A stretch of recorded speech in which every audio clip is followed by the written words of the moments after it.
Primera de Corintios capítulo 7, ¿ya estás ahí? Pues vamos a orar para comenzar. Señor, gracias por tu misericordia, por permitirnos venir a tu palabra. Creemos que en ella encontramos tu voluntad escrita y que en ella pues encontramos, Señor, tu rostro y podemos ver tu gloria.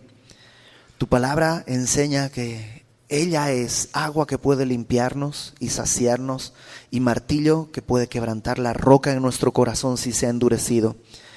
Te rogamos que hagas tu obra en este tiempo, en el nombre de Jesús. Amén. Primera de Corintios capítulo 7 y estamos entrando a una segunda etapa del libro. ¿Te acuerdas? La primera parte del libro, los capítulos del 1 al 6, son cosas que le preocupaban a Pablo. Pablo se había encontrado con una familia y esta familia le había contado que la iglesia de Corintio estaba teniendo problemas, y eso estuvimos viendo los primeros 6 capítulos. Había división, había carnalidad, había inmoralidad. Ahora, también esta familia aparentemente le llevó a Pablo una carta en la que los corintios le hacían una serie de preguntas muy claras para Pablo, ¿no? Acerca de muchas cosas de la vida que estaban viviendo ahí en Corinto. Esa carta no la tenemos, pero sí, a partir del capítulo 7, Pablo empieza a contestar esas preguntas. Así que un poquito como, no sé si se acuerdan de ese juego, el Jeopardy, que te daban la respuesta y había que adivinar la pregunta. Bueno, más o menos así, a partir del capítulo 7 tenemos las respuestas y de ahí tenemos que tratar de encontrar cuál fue la pregunta que ellos habían hecho. Y comienza en el capítulo 7 hablando precisamente de matrimonio.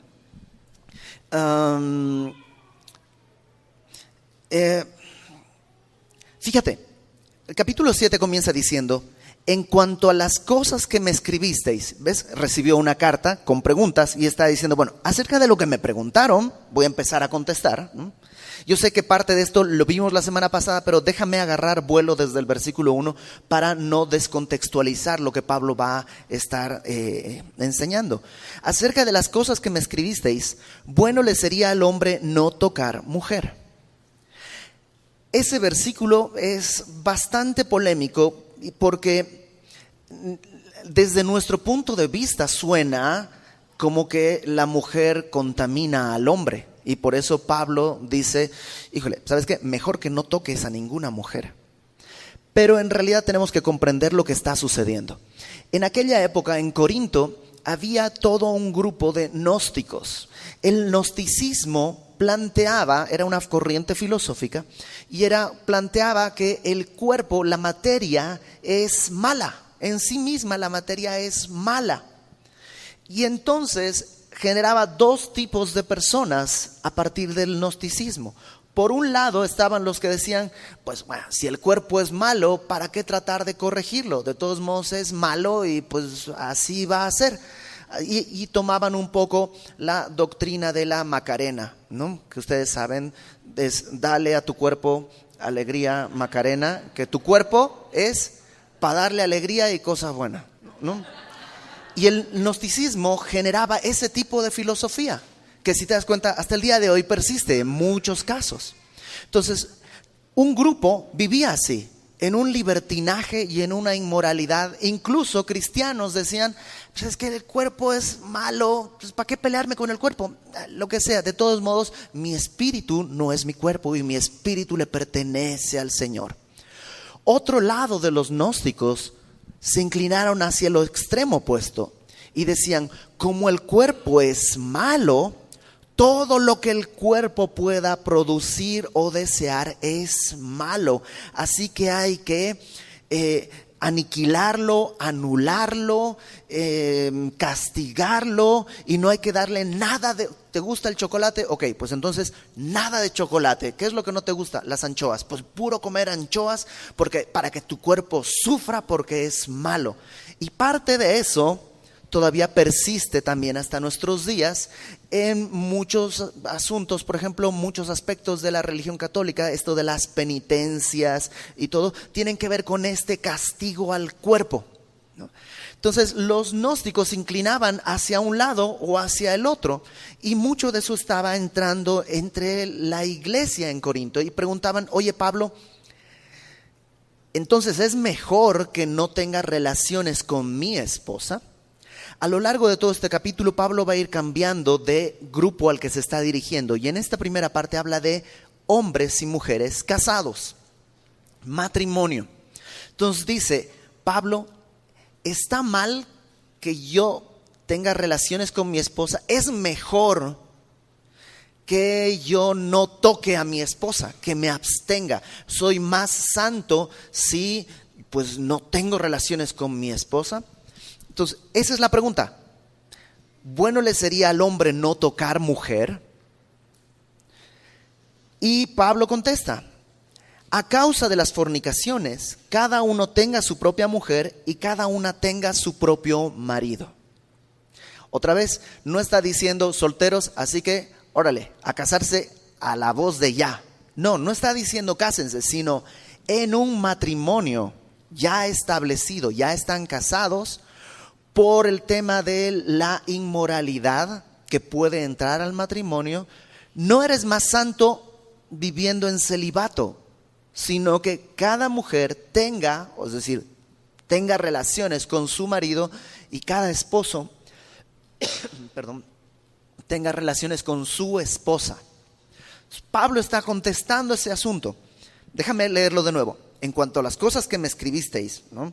Bueno le sería al hombre no tocar mujer, dice Pablo, bueno, a causa de las fornicaciones, de la inmoralidad y de todo eso, cada uno tenga su propia mujer y cada una tenga su propio marido. Verso 3.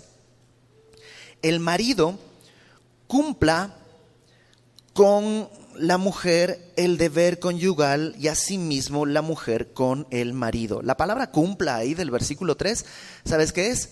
Es estar endeudado. Literalmente es pagar una deuda. Pagar una deuda. O sea, en el matrimonio, el placer sexual de mi cónyuge es una deuda que yo contraje en el momento en que dije sí acepto o sí firmé. En ese momento, su deleite sexual incluso es una deuda que yo tengo con mi esposa y mi esposa conmigo. Y dice Pablo, así que cada cónyuge pague el deber conyugal con la mujer, y lo mismo la mujer con el marido.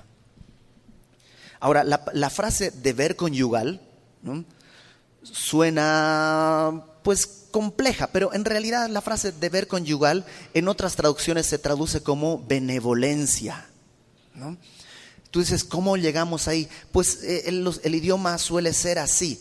Lo que Pablo está diciendo es, no está hablando de un acto físico nada más, sino todo el cariño y el respeto que debe estar alrededor de un matrimonio y que culmina en un acto sexual. No como animalitos, que pues ya cumplí, órale, ya me puedo ir a ver el partido. No, sino es todo lo que está alrededor, la benevolencia que involucra y que conduce a una relación que culmina en un acto sexual. Otra vez, en el matrimonio. Verso 2 dice: cada uno tenga su propia mujer y cada una tenga su propio marido. También está hablando claramente de un matrimonio heterosexual, con toda claridad. Verso 4. La mujer no tiene potestad sobre su propio cuerpo, sino el marido, ni tampoco tiene el marido potestad sobre su propio cuerpo, sino la mujer. O sea, yo sé que es un cliché, ¿no? De, es que me duele la cabeza. Me duele la cabeza, me duele la cabeza. Pablo dice, ok, mujer, tú no eres dueña de tu propio cuerpo, no tienes autoridad sobre tu cuerpo, sino tu marido. Y tu marido, es que estoy muy cansado del trabajo, no eres dueño de tu propio cuerpo, sino tu esposa. Yo creo que hay que bajarle a esta bocina más bien. El problema está aquí. Gracias, Víctor. Ya ven todos los conflictos que hay, que apenas abrimos este tema, las bocinas se ponen así como locas y todo. Ahora, esto es bien importante. Esto es bien importante. Déjame leerte el versículo 4 en la Nueva Traducción Viviente. Versículo 4. Lo leo en la Reina Valera 60. La mujer no tiene potestad sobre su propio cuerpo, sino el marido, ni tampoco el marido tiene potestad sobre su propio cuerpo, sino la mujer. Míralo en la Nueva Traducción Viviente.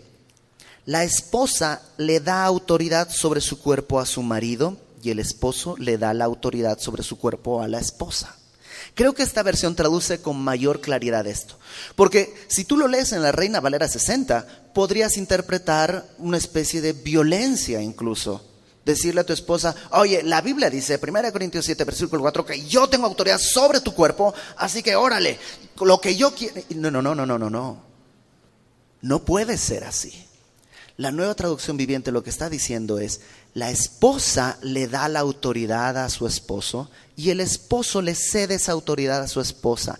Ninguno tiene derecho a tomar en sus manos la autoridad o así violentamente tomar el cuerpo de su cónyuge. Ninguno. Acuérdate, todo amor está regido por lo que vamos a ver dentro de un tiempo, que es 1 Corintios capítulo 13.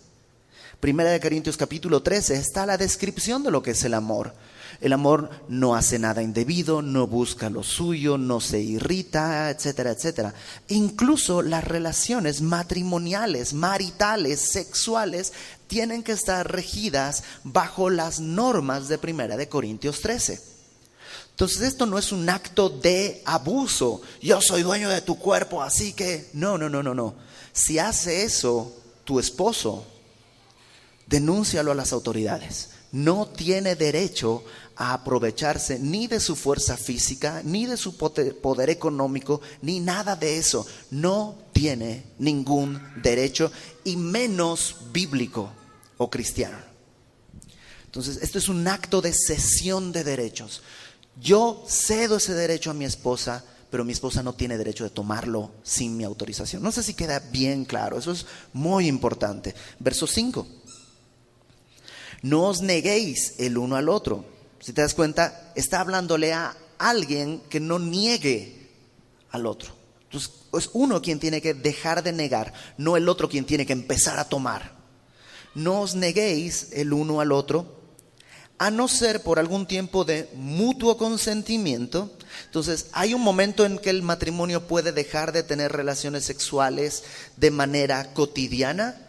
Sí, dice Pablo, puede haber un tiempo en el que haya una especie de abstención, pero dice, pone algunas características. Número 1, por algún tiempo.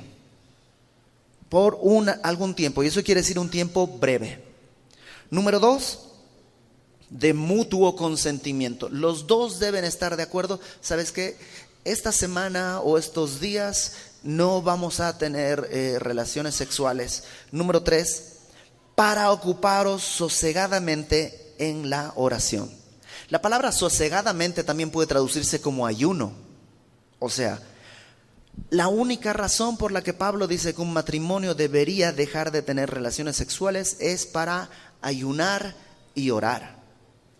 Y eso te pone un tiempo. ¿Cuánto tiempo puedes dejar de ayunar? Bueno, más o menos es el tiempo en que Dios dice que deberías estar separado de tu esposa o de tu esposo, ¿no? Hay familias que llevan ayunando meses y años, ¿no? Y Pablo dice, eso no debe ser así. No debe ser así, de ninguna manera. No os neguéis el uno al otro. Te digo una cosa, en el 90% de las consejerías con solteros que yo he tenido en todo el tiempo que llevo en el ministerio, los solteros siempre tienen este tema de que es que caí con pecado con mi novia, es que no nos podemos dejar, es que nos amamos tanto y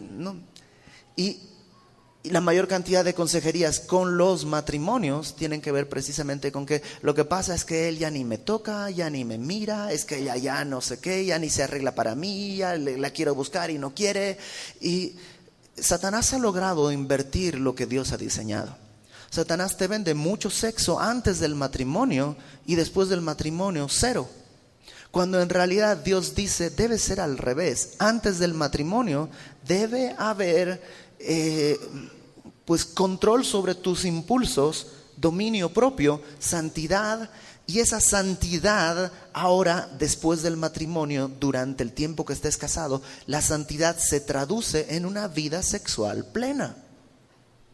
Dice Pablo, no se separen a no ser para orar, para ayunar, y dice luego, volved a juntaros en uno para que no os tiente Satanás a causa de vuestra incontinencia.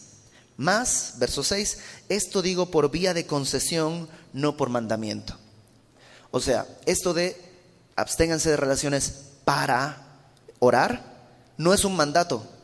Hay algunos matrimonios que dirán, sí, yo creo que mira, este fin de semana vamos a orar y vamos a abstenernos. Sí, puede ser, pero no es un mandato. Hay matrimonios que pueden orar perfectamente teniendo una vida sexual plena, y hay matrimonios que prefieren hacerlo a través de un tiempo de ayuno incluso sexual. Pablo dice, no es un mandato, sino un consejo. Verso 7. Quisiera más bien que todos los hombres fuesen como yo. Ahora, Pablo en este momento está soltero.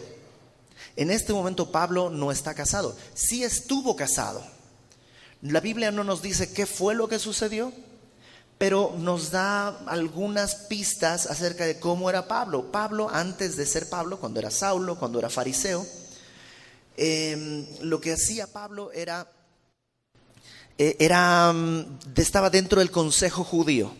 En algún relato en Hechos dice, yo di mi voto cuando apedrearon a Esteban. Eso quiere decir que era parte del consejo, como parte del Sanedrín. Y para ser parte del Sanedrín tendría que haber estado casado. Así que Pablo en algún momento estuvo casado. ¿Qué sucedió? Tal vez enviudó. O algunas tradiciones dicen que su esposa lo abandonó el momento en que él se hizo cristiano. ¿Te acuerdas que a los filipenses les dice, por amor de Cristo lo he perdido todo? A lo mejor es eso que está diciendo, mi familia me abandonó, mis padres me desheredaron por amor de Cristo, pero lo considero todo basura con tal de conocerle, ¿no?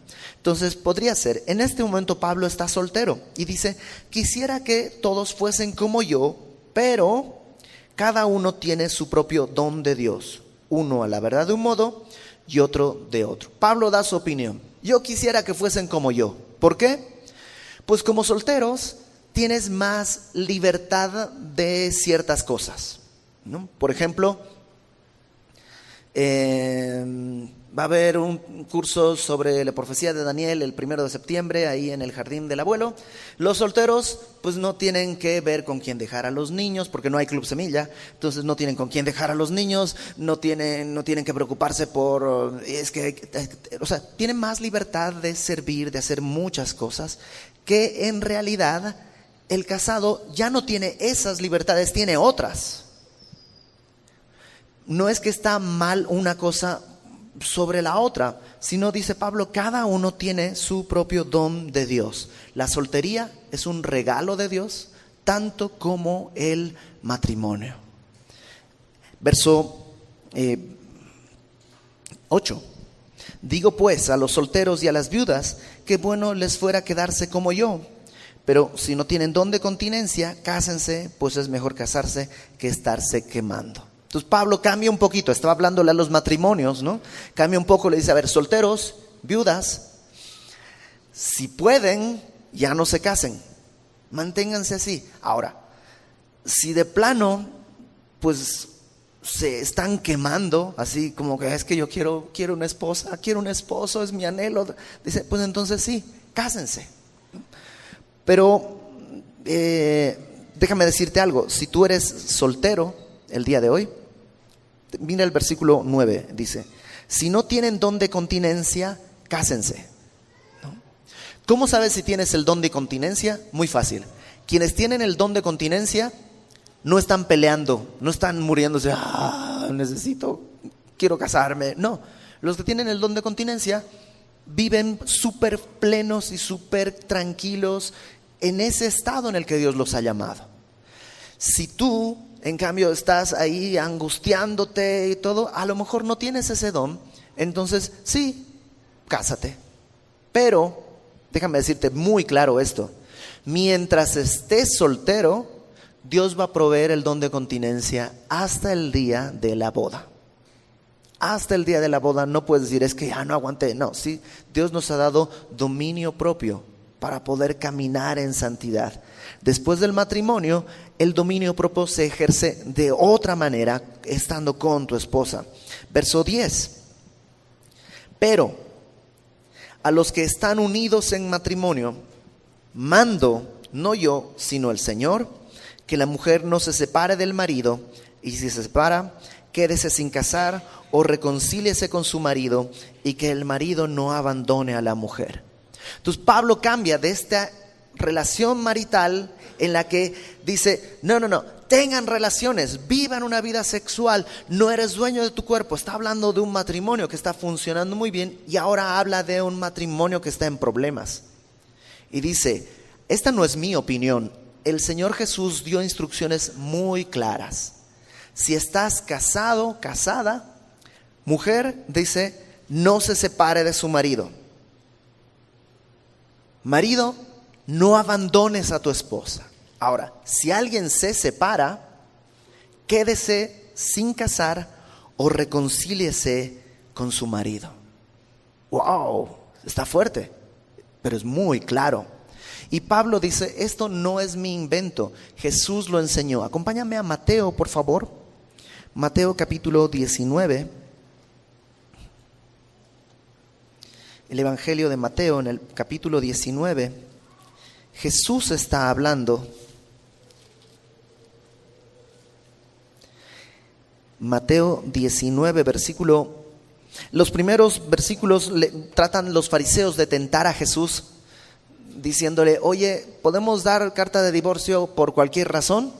Porque en el tiempo en el que Jesús estaba ahí, había dentro de la cultura judía una doctrina que enseñaban algunos rabinos que decía que, pues, si mi esposa me hacía blasfemar, era inmunda y la tenía que despedir como mi esposa. Entonces casi le puso mucha sal al desayuno y eso me hizo, qué feo, me hizo ser desagradecido. Esposa, ¿sabes qué?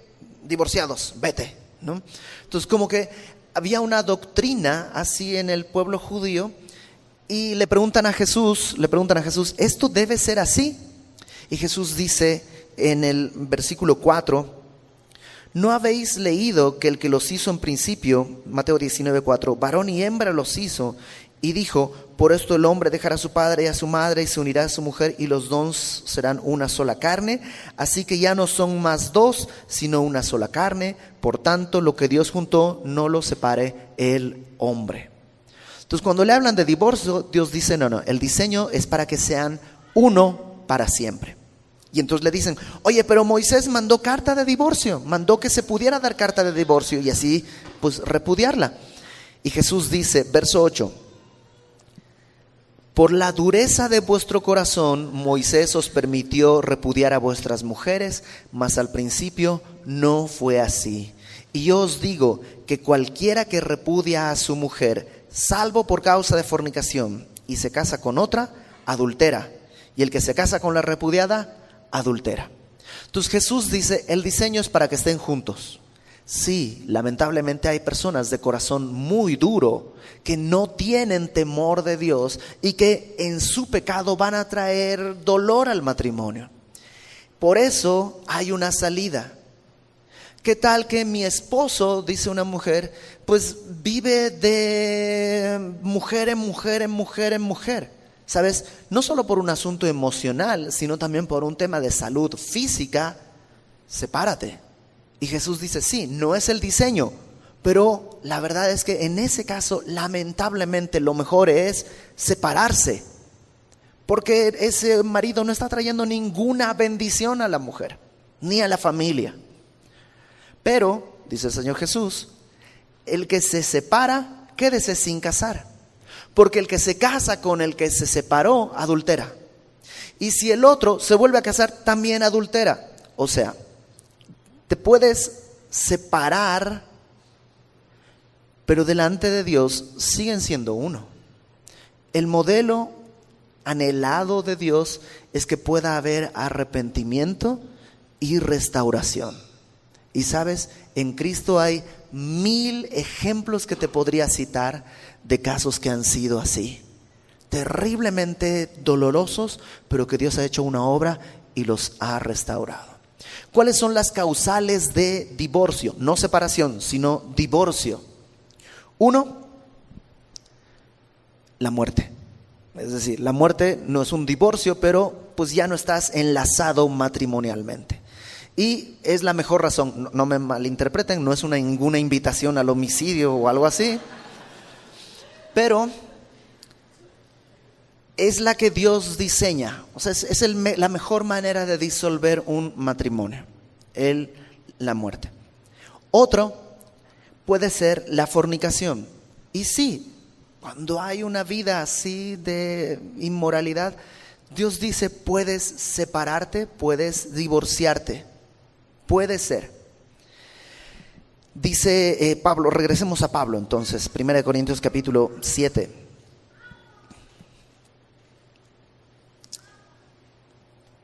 Versículo 10. Los que están unidos en matrimonio, mando, no yo, sino el Señor, en Mateo 19, que la mujer no se separe del marido, y si se separa, quédese sin casar, o reconcíliese con su marido, y que el marido no abandone a su mujer. Verso 12. A los demás yo digo, no el Señor. Ahora, cuando Pablo hace esta diferencia, esto lo digo yo, no está diciendo esto ya no es bíblico, porque está en la Biblia. Lo que está diciendo es, el Señor Jesús no habló de esto ahí en Mateo 19, pero podemos entender que este consejo es del apóstol, es decir, es un consejo bíblico, es como leer una de sus cartas que son llenas del Espíritu Santo. Este consejo también es lleno del Espíritu Santo. A los demás yo digo, no el Señor. Si algún hermano tiene mujer que no sea creyente y ella consiente en vivir con él, no la abandone. Y si una mujer tiene marido que no sea creyente y él consiente en vivir con ella, no lo abandone. Entonces, en el caso que haya una fractura porque el marido es adúltero, dice Pablo, no era lo mejor, pero está bien, puede haber divorcio. Ahora, si es que tú eres creyente y tu esposo o tu esposa no lo es, no te separes, no te separes. ¿Por qué? Ahorita nos va a decir por qué, pero déjame decirte algo. Si tú eres creyente y tu esposo o tu esposa no es creyente, él debería notar un cambio.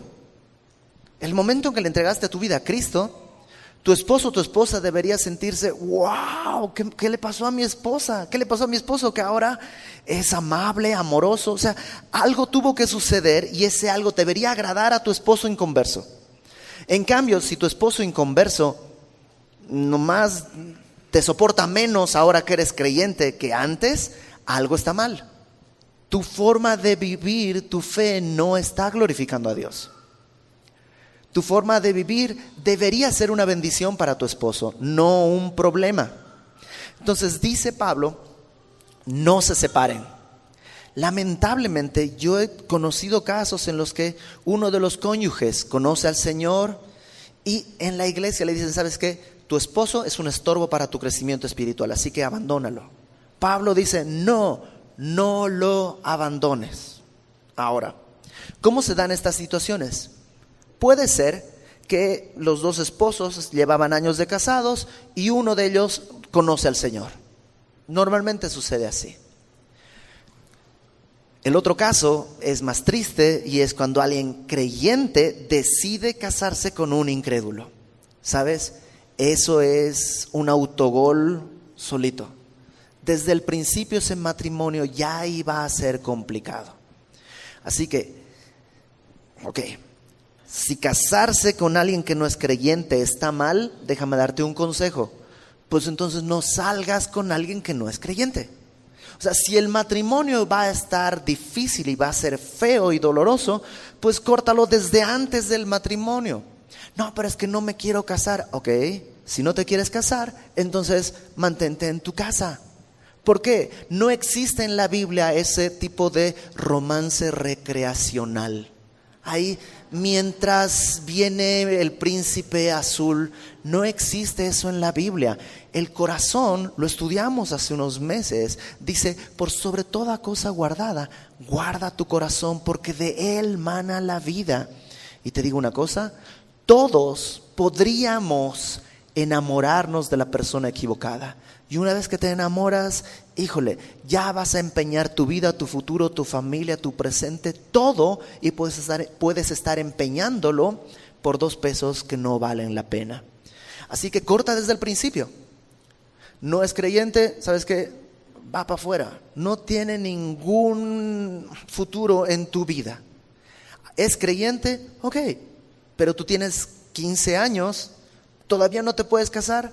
Entonces, pues va para afuera también. Espera a que puedas efectivamente vivir una vida de matrimonio pronto. Si no, pues no, ya tengo 30, pero vives con tus papás y no trabajas, no aportas, nomás juegas Nintendo todo el día, tampoco estás listo para el matrimonio. ¿Sabes qué? El matrimonio es una responsabilidad para aquellos que están dispuestos a asumir esa responsabilidad. ¿Por qué? Porque si te casas con la persona equivocada, ¿sabes qué? Vas a vivir ¿vas a ver la gracia de Dios? Sí, pero va a ser muy doloroso. Y Dios dice, no se separen, no se separen.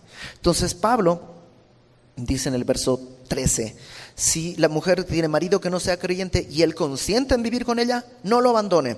¿Por qué? Porque el marido incrédulo es santificado en la mujer y la mujer incrédula en el marido.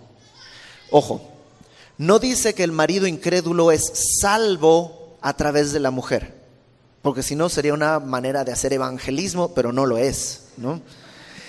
El marido incrédulo es santificado. ¿Qué quiere decir?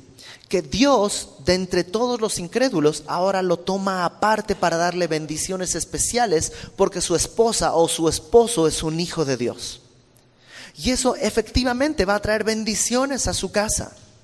Si yo fuese incrédulo y mi esposa creyente, mi corazón va a descansar en que no tengo que temer que me vaya a ser infiel, porque ella teme a alguien mucho mayor que yo. No tengo que temer que va a estar, muchas bendiciones vienen a mi vida aunque yo sea incrédulo. Entonces dice Pablo, no te separes, porque el creyente recibe bendiciones. Es más probable que conozca el evangelio. ¿Cómo? Pues Pedro dice que las mujeres pueden ganar a sus maridos sin palabra por medio de una conducta casta y piadosa. Primera de Pedro, por ahí del capítulo 3.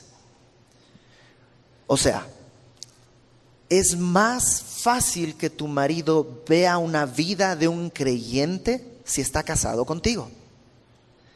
Entonces, esposa, a lo mejor tu marido no es creyente y tú, en vez de mostrarle una vida casta, estás hablándole y hablándole y hablándole y hablándole. Es que ya le prediqué. Pedro dice, sin palabra.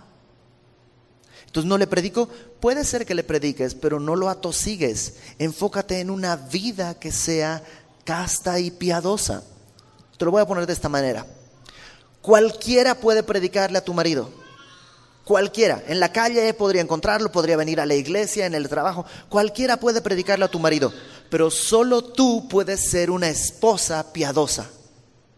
Ningún amigo puede ser una esposa piadosa, ninguna mujer puede ser una esposa piadosa, solo tú. Ese es tu papel, enfócate en ese papel y el evangelio vendrá por algún lugar, el Señor lo traerá.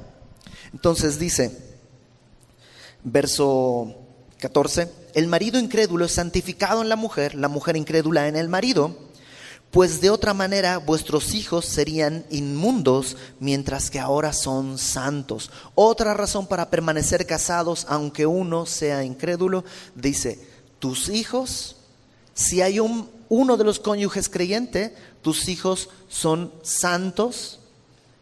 Si no hay ningún creyente, se infiere que son inmundos. Y esto es algo muy duro, pero es lo que dice. Todos pensamos, y creo que hay una cierta base bíblica para pensar eso, que cuando un niño nace, automáticamente, digamos, es salvo. Por eso, si muriera bebito, va a la presencia de Dios, porque aunque es pecador, no tiene la capacidad de arrepentirse, no tiene la capacidad de comprender el pecado, de confesar a Jesús con su boca, de creer en su corazón que el Señor le levantó entre los muertos. Un bebito no lo puede hacer. Entonces, creemos que los niños son salvos hasta una cierta edad, lo que se llama la edad en la que ya son responsables. Que esa edad varía, puede variar mucho en un niño, no hay un número exacto, pero hay un momento en que el niño ya comprende el bien y el mal y escoge hacer lo malo deliberadamente, rechazando el testimonio del Espíritu Santo a su corazón, y entonces pues ya es un pecador que tendrá que conocer el Evangelio y arrepentirse y todo. Antes de ese punto, creemos, ¿no? La Biblia no dice nada así, directamente no dice nada, pero creemos que el Señor tiene una gracia especial y por eso si un niño muere, va directamente a la presencia del Señor. Hay un pasaje, David, cuando está su hijo enfermo, él está orando, ayunando en ceniza, con cilicio, y el niño muere.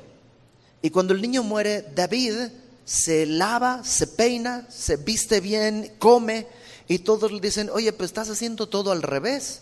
El luto se hace cuando ha muerto, no antes, pero tú lo hiciste antes, y ahora que ella murió, ya guardaste tu luto, estás haciendo las cosas al revés. Y David dice, es que la verdad es que el niño ya no viene a mí, ya murió, pero yo voy a él. Entonces David tenía la certeza que iba a ver a su hijo en el cielo. Por ese pasaje es que se toma esto de los niños salvos, ¿no? Pero Pablo aquí dice algo muy fuerte y no está muy claro, pero es lo que dice. Serían salvos solo los niños que tienen un padre, uno de los padres creyente. Si un niño, ninguno de sus padres es creyente, por lo que dice Pablo aquí, ese niño no es santo, no está apartado para Dios. Y a lo mejor nos hace muy duro. ¿Cómo? ¿Dios es injusto? No, Dios no es injusto. Dios no es injusto. Pero ese niño no ha hecho nada. Falta de tiempo, fuerza y de oportunidad. Pero si tú a un niño cualquiera le das tiempo, oportunidad y capacidad, se convierte en Hitler en un 2x3.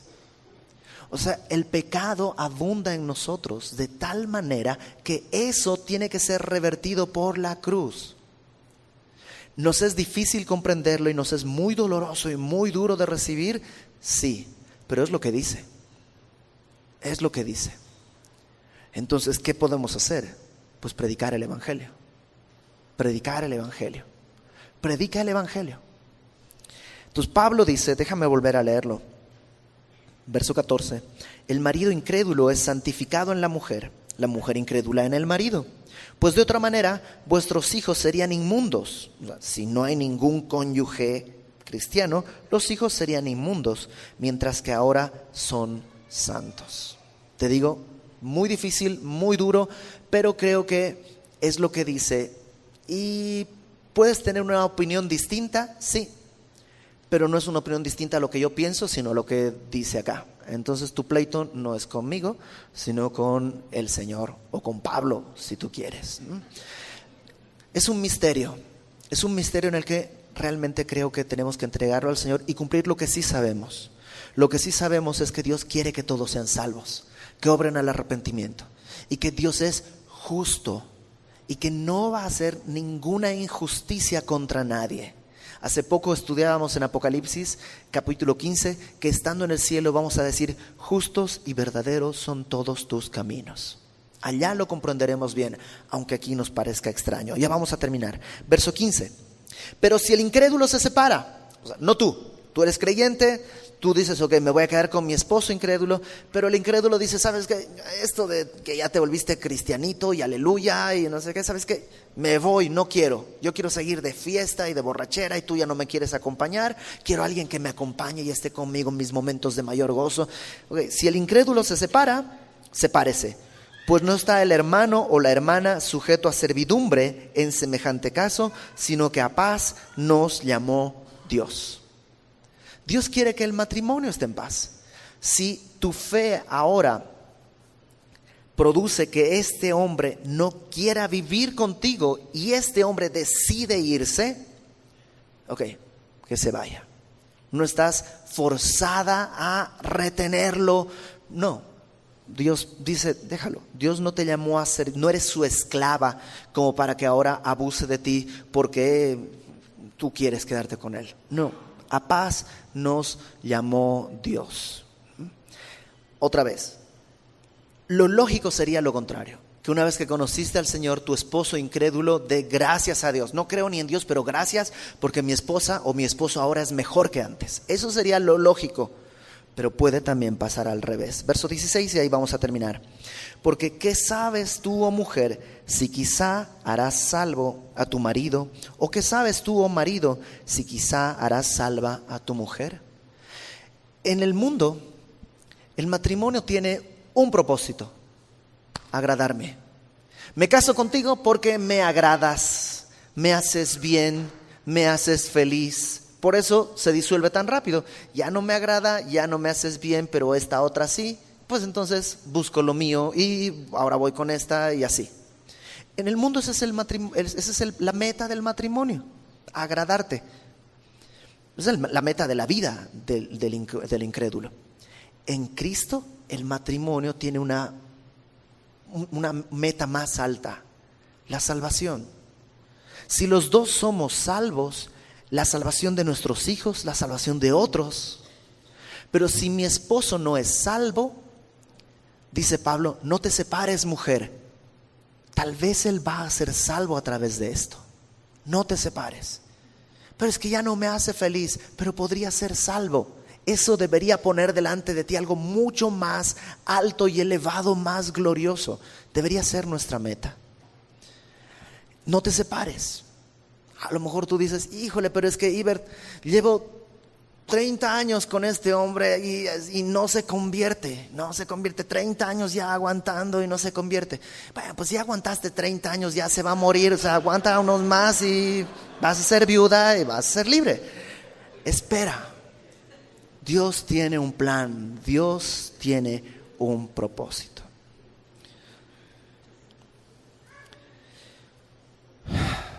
Dios no te ha llamado a servidumbre. Quiero cerrar con esto. Si tu marido es violento, Dios no te ha llamado a servidumbre, sino a paz. Si tu marido te golpea, si tu marido abusa de ti, ¿sabes qué? Haz una denuncia ante las autoridades, platica con tus pastores. Probablemente Dios quiere que te separes. No para rehacer tu vida con un hombre que te valore, no, por seguridad. Pero una vez separada, tu tarea será orar, porque ese hombre conozca el evangelio y sea salvo, y tal vez Dios los reconcilia y hace refulgir su gloria en dos pecadores. Y sabes, el mundo necesita ver que Dios es capaz de eso y más. Muchos de nosotros lo hemos visto y fuimos impactados por esas cosas. Ok, pues vamos a orar. Señor, gracias, porque cuando tú te presentas ante nosotros, también te presentas como nuestro esposo. Y tú no nos vas a abandonar, aunque nosotros seamos infieles. Tú permaneces fiel. De esa misma manera, Señor, yo te ruego primeramente por los varones que están aquí, aquellos hombres casados que puedan pagar el deber conyugal a sus esposas, esta benevolencia, en este trato amable, diario, cotidiano, constante, de amor, de afecto, de cuidado, de cariño. Que, Señor, todos los esposos que están aquí puedan tratar a sus esposas con el mismo cuidado y sacrificio con el que tú nos tratas. También te ruego por las esposas que están aquí, Señor, que puedan también pagar el deber conyugal, la devoción, el respeto que sus esposos merecen. Que puedan, Señor, traer la honra necesaria a su esposo como tú nos lo mandas. Que esto sea para tu gloria y que nuestros hijos, Señor, puedan ver en esto el Evangelio con claridad y de esa manera también entregar sus vidas a ti. Y a los solteros, Señor, yo los pongo delante de ti. Guárdales de toda tentación. Ayúdales a caminar hacia adelante, Señor. Aquellos que no tienen el don de continencia, Señor, dales una gracia extra para esperar a aquel hombre o aquella mujer que tú has determinado, con el cual, Señor, vas a formar tú una familia. Establece tu reino entre nosotros. Y por último te ruego por aquellos que están casados con una persona que es inconversa. Dales gracias, Señor, fortaleza y fe para seguir adelante, y que su cónyuge un día pueda estar aquí delante de ti con sus rodillas dobladas, agradecido por tu gracia y glorificándote. Todo esto te lo pedimos para que todos aquí podamos adorarte como es debido. En el nombre de Cristo nuestro Salvador. Amén.